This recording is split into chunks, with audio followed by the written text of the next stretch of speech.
قناتي قناة عذوبة الترجمة.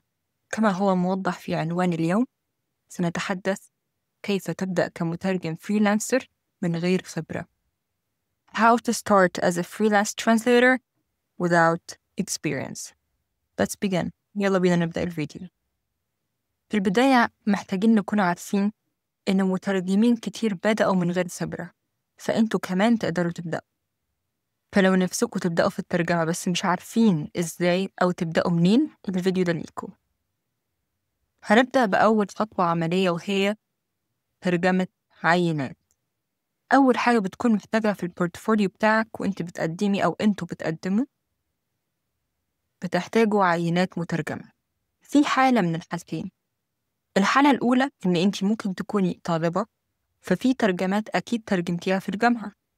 أي تكست من الحاجات التكست اللي إنت ترجمتيها أو أي نص معين إنتوا ترجمتوه، خدوه as a sample وابدأوا حطوه في البورتفوليو بتاعكم.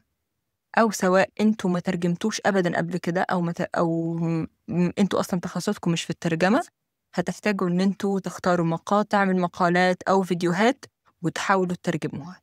أهم شيء إن الترجمة تكون مفهومة مش حرفية، ولا باستخدام جوجل ولا باستخدام ذكاء اصطناعي. لازم تكون يدوية بإيديكم أنتوا، وتكون بتعكس أسلوبكم وطريقتكم في الترجمة، وبتعكس أيضاً مهاراتكم في الترجمة.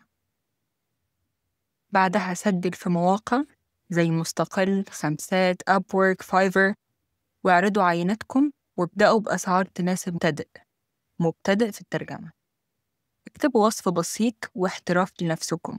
ممكن تعملوا الخطوة دي من إن انتوا تلهموا من وصف أو من بورتفوليو حد تاني وتبدأوا تكتبوه بطريقتكم بما يتناسب مع مهارتكم.